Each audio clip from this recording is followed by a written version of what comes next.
สบายดีสวัสดีพ่อแม่พี่น้องFCมอสุขุสุคนยินดีต้อนรับเข้าสู่สองปูนาปูใจจ้าตอนนี้ปูนาปูใจกำลังงานกลับหอเนาะกำลังเลิกงานจ้าทุกคนมื้อนี้ไล่ของเนาะสั่งของใน TikTok เป็นน้ำหอมหรือว่าเลโซน่าเนาะเดี๋ยวปูนาสิไปแก้ให้เบิ่งอยู่ในห้องเด้อทุกคนว่ามันสิตรงปกบ่กับผู้แพงเด้อทุกคนปูนาสั่ง2 ขวด1 แถม 1น้ำหอมประมาณ36 บาทเลยแล้วก็เลโซน่าขวดหนึ่งก็ประมาณ10 กว่าบาทถือกว่าอยู่สอบเนาะตอนนี้ผู้น่าผู้ใจกำลังย่างกลับห้องเลยจ้ะทุกคนเดี๋ยวหอนห้องสิแกของที่สั่งมาให้เบิ่งเลยจ้ะทุกคนย่างกลับตามเคยจ้าอากาศร้อนทุกคนเดี๋ยวไปเจอกันในห้องเลยจ้าทุกคนตอนนี้ผู้น่าผู้ใจกับงานมาหอดห้องเลยเนาะว่าจะถ่ายท่างานในบางมืออะไรมันหอนแดดแห้งไม่ได้ฝากเขามาผู้น่าผู้ใจเลิกงานบ่าย3 ครึ่งเนาะเข้างานกับประมาณ9 โมง8 โมงครึ่งกับ9 โมงไปหอดตลาดไปหอดกับสั่งแค่นี้แม่เซนามนะครับเก็บของมาขายเนาะตอนนี้ก็นั่งหอดห้องจ้าผู้น่าผู้ใจสั่งอันเป็นน้ำหอม1 แถม 1ใน TikTok นะครับเป็นเลโซน่าเนาะเดี๋ยวเราจะมาแกะให้เบิ่งด้วยทุกคนหอดห้องแล้วบางเทอมมื้อแรกก็สิมีงานเรียนชนประทานเนาะสิมีงานครับออกกำลังกายงานลดหุ่นน้อยนึงว่าสันอาจจะไปถ่ายเบิ่งอยู่ชนประทานอีกเทื่อนะเทื่อถึงทงทวนเพราะว่าถ่ายเรียนเดินงานเนาะผู้น่าผู้ใจกับตามมาห้องเทอมมื้อแรกนี่น้องสาวชวนไปกินต้มไก่อยู่ห้องแม่นแล้วมาโต๊ะคำมามีแต่หมูส่วนครับเยอะเลยทุกคนผู้น่าสั่งใน TikTok เนาะมันสิตรงปกบอกเป็นน้ำหอม1 แถม 1นะครับทุกคนเพราะว่า TikTok ผู้น่าสั่งในโชว์ฟรีเนาะเก็บเงินปลายทางเดี๋ยวมาแกะเลยเจอได้หรอเจอแต่ซองหลอดมากเจอแต่หลอดดีอ่ะทุกคนตัวมัน1 แถม 1นี่35 บาทแบบนั้นดีกว่า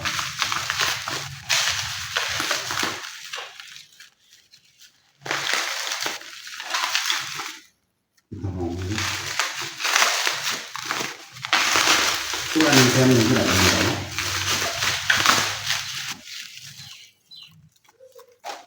ที่อันเดียวทุกคนแสดงมาติดตัวเพราะว่าเป็นมาเป็นเชียนลงเพจมา1 แถม 1มาบริกุดอ่ะแต่ว่าอะไรอันเดียวกล่องเดียวแล้วลองเก็บก่อน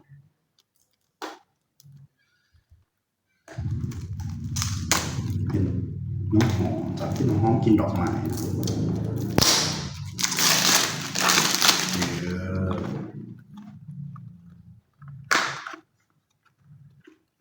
ได้ดอกเดียวทุกคนแม่คุณบอกว่า1 แถม 1แล้วสิ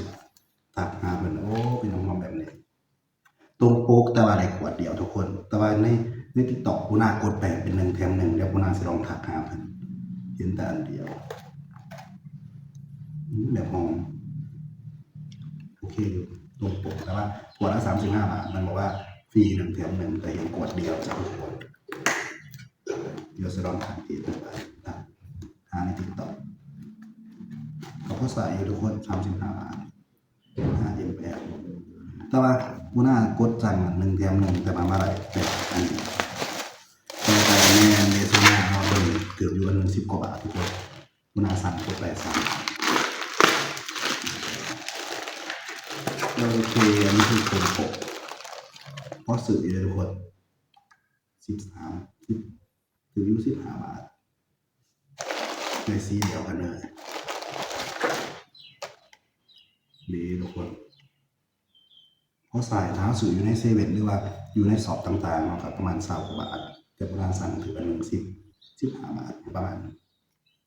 แต่ว่าน้ำหอม1 แถม 1ถือตัวแล้วมันมา1 แถม 1แต่ว่ากดได้แต่อันเดียวเดี๋ยวจะลองถัดไปเนาะทุกคนเดี๋ยวสิเป็นงานเรียนชวนประธานในสิไทยเบิ่งเด้อฝากพ่อแม่พี่น้องเป็นกำลังใจปูนาเลยเด้ออยากเบิ่งคลิปนำคอมเมนต์ได้เด้อจ้าทาง Facebook หรือว่า YouTube จ้าทุกคนปูนาภูมิใจอากาศร้อนทุกคนนะเดี๋ยวไปเจอกันอยู่ชวนประธานนะทุกคน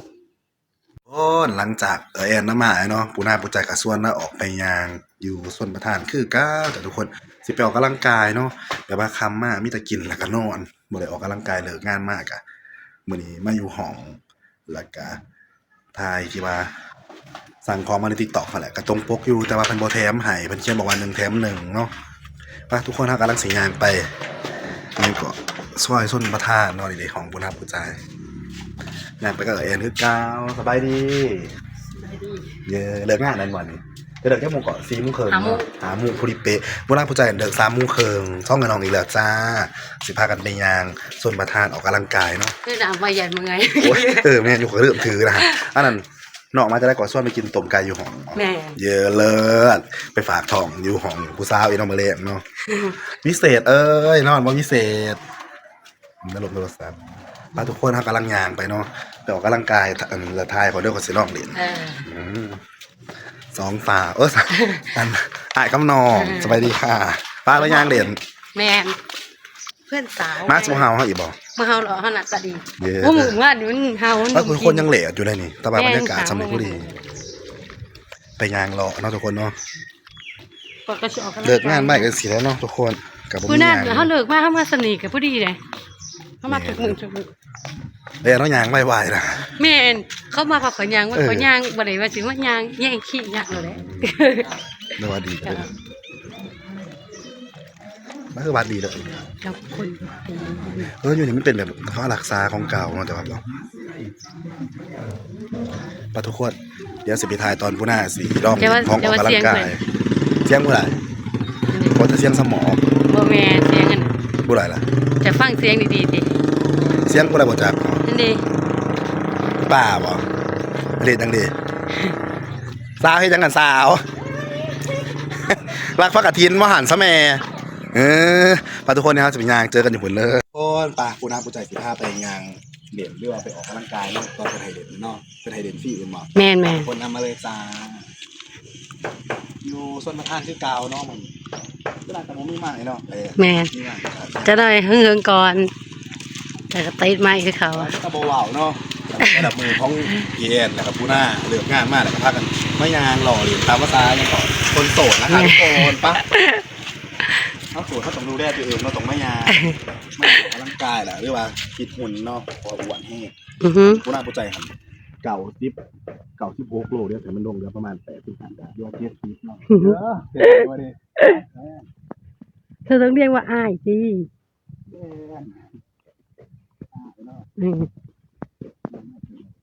พอดีเลยสนิทเลยบรรยากาศโอเคอยู่เนาะทุกคน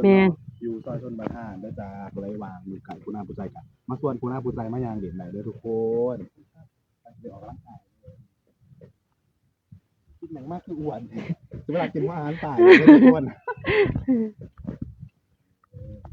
นี่ยเขาที่มากกว่ากินได้บอทายลูกเยอะอันนี้กับพี่ซ่าไอ้ปูน่าผู้ใจเนาะพี่เอ็นนะคะ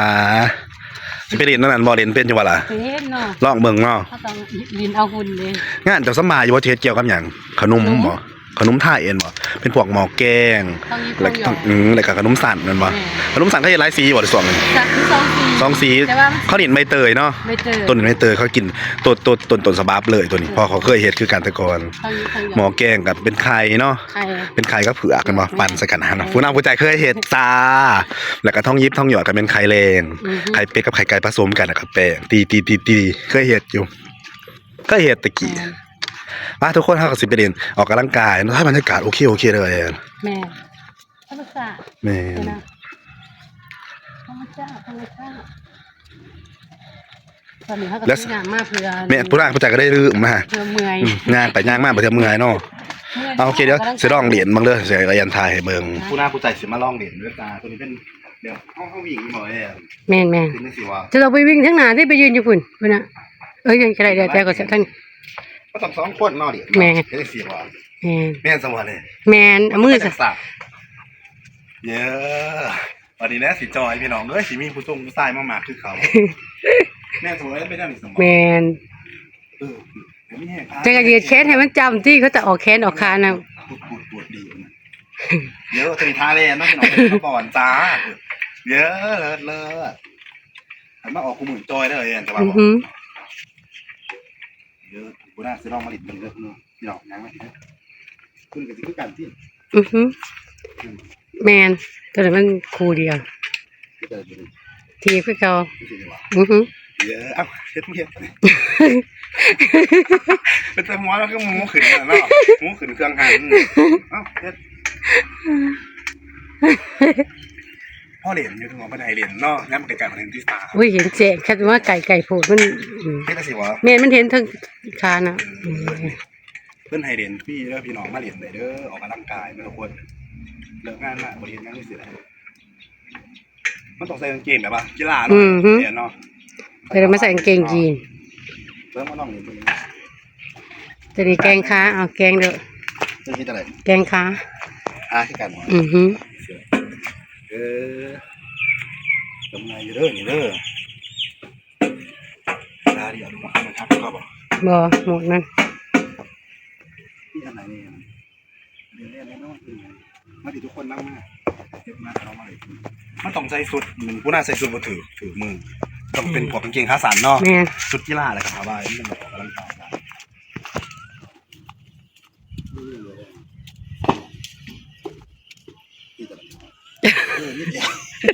อาจจะก็คงว่าควรไป เอา จะเรียนรุ่นซีรีส์อะไร อืมให้ได้หุ่นสิดี ผู้น่าผู้ใจเด้อทุกคน ท่านอีมื้อ ตัวนี้มันนะวะเป็นไงอันสะโพกโล่งเนาะเฮ้ย แม่ในแอลจิว แล้วกิ้วจะเป็นกิ้วหักนะเย้เป็นไทยเด่นเนาะทุกคนเนาะ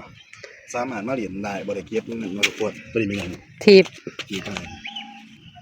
นางลงขึ้นนางน่ะอือฮึอือฮึ กายคาเนาะแล้วก็ม้วนอยู่ทุกคนมาติดเป็นงานของร่างกายไทยเบิ่งเลยจ้าแล้วไปเจอกันอีกตอนต่อไปเนาะทุกคนสังเกตเบิ่งเหงือผู้น่าผู้ใจเหงือแตกเลยจ้าทุกคนกับพ่อเหรียญอยู่นี่นะเหรียญมือนึงแต่ว่าหันมาเหรียญคู่มือคือสีน้ำหนักลงทุกคนโยแอนเพิ่นก็เป็นมือกล่องเนาะพี่แอนมานี่เดี๋ยวเพิ่นกำลังเหรียญอยู่เยอะเหรียญมวนอยู่บ่ ม่วน แต่ยังมีแบบอยู่บ้านเท่าไหร่เหรียญเนาะบัดอยู่บ้านเท่าบ่ได้เหรียญฟรีเลย เขาอยากดินแบบโตอยู่บ้านฮะบ่ไม่มีเด้อยู่หม่องนึงเขาหลินผู้น่ะเฮาย่างไปต้องคอยมันมีจะมีเขาหลินพวกผู้ชาย โอ้ตัวนั้นฟิตเนสตัวนั้นให้เขาฟิตเนสแมนอยู่ทางลงคอย ทางลงคอยน่ะ ปะผู้น่าผู้ใจกับ15ยางเนาะหลังจากออกกำลังกายแล้วเนาะ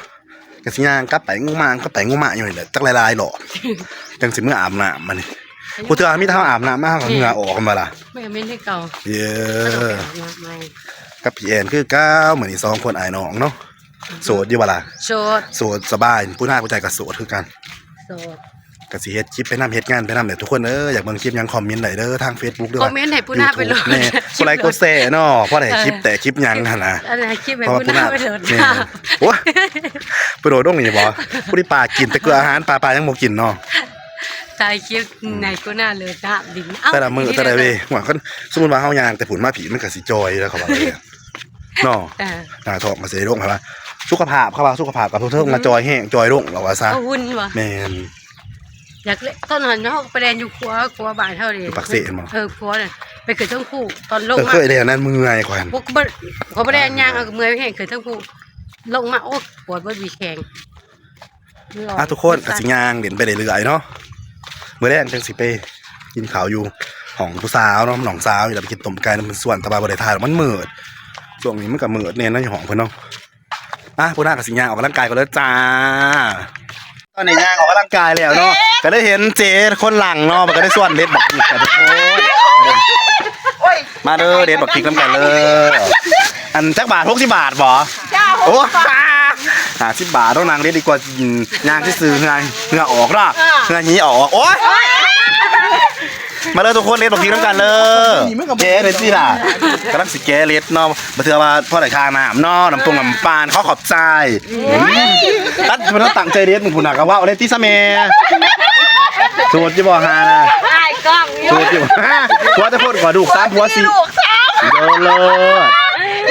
คือขาดเลย เนี่ยทุ่งมันคือขาด นี่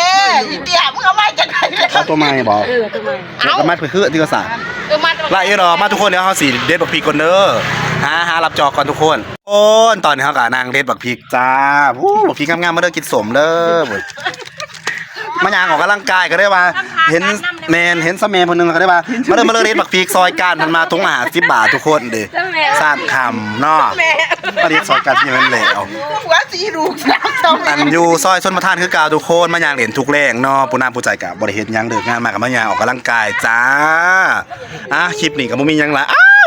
ฝากพ่อแม่พี่น้องเป็นกำลังใจปูนาเลยไปกดติดตาม2ปูนาปูใจในเลยจ้าทาง YouTube และก็ Facebook แล้วจ้าแล้วพอกันใหม่คลิปหน้าสบายดีบ๊ายบาย